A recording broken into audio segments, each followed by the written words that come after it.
stay in the city of Johannesburg, and the city is taking the fight to those involved in destroying critical infrastructure. The city has been under attack in recent weeks, especially regarding electricity infrastructure.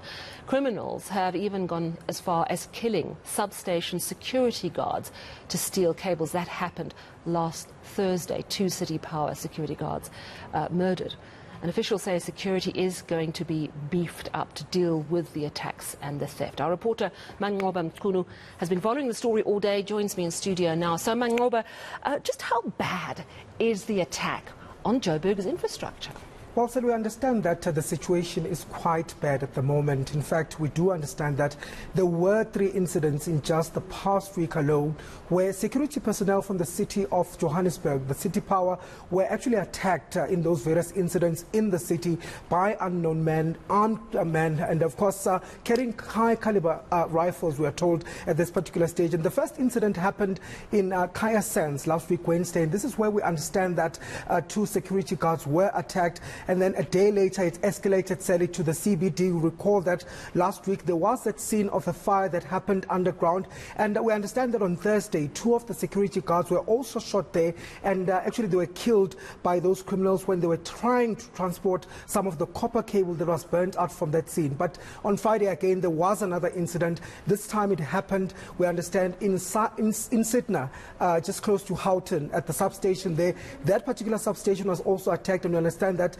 several cables were also stolen. A security guard there was also shot in the head. He's currently in hospital in a critical condition. So the city is saying that it does seem at this stage, Sally, as if these are incidents that were well planned, that were well coordinated, and in fact it says that these are incidents of sabotage. It believes that it is a direct sabotage on its economic infrastructure in the city, and therefore officials saying that they're quite worried at this particular time, and they want to see some sort of intervention being done to try and mitigate this situation. Let's take a listen.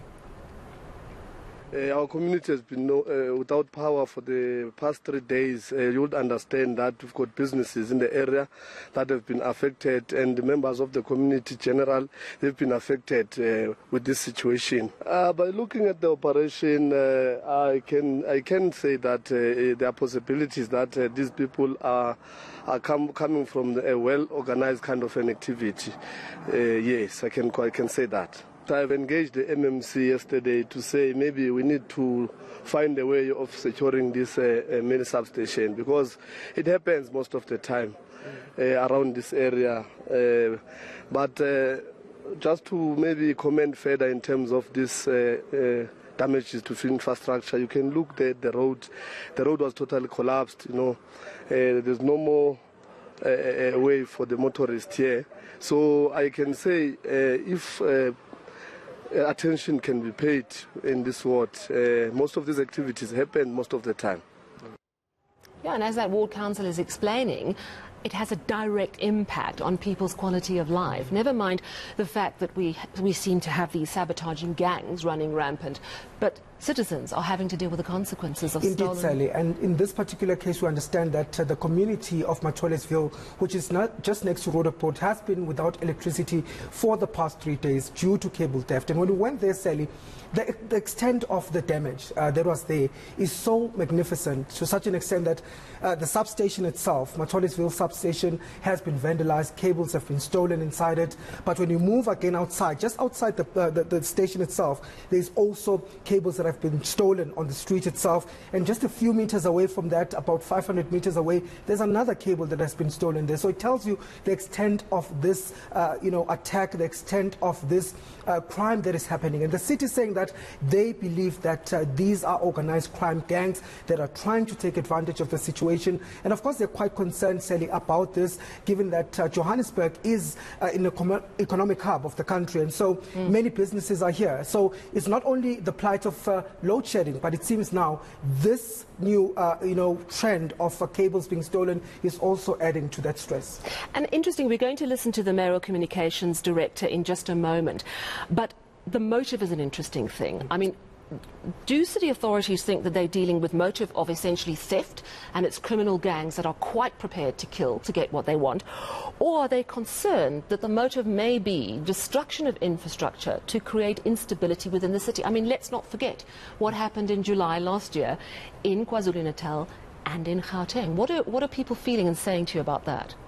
Well, Sally, most of the people we spoke to, not only the City of Joburg, but also the councillor that we spoke to, we also spoke to a business person there, and they're saying one thing, Sally, that this is seemingly is a well-coordinated attack. It seems that there are a group of people that are, the modus operandi is to go to these, different, structures or different substations, and they will then, steal those cables. And if at all there is something stopping them, they don't mind shooting or killing whatever is in or the obstacle that's in front of them.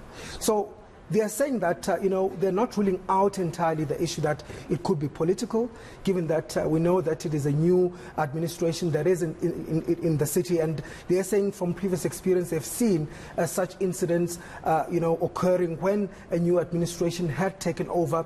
But the mayor is saying that it's not only isolated to Johannesburg. In fact, she says that she's spoken to various regions, she's spoken to various other areas across the country to find that there is also something similar to this that is happening there. So it does seem like something that is happening in many areas except Johannesburg. But of course, Johannesburg saying that they want to ensure that they investigate this. The mayor saying that she's going to deploy a team of forensic investigators from the city itself to look into what really is the cause and to try and find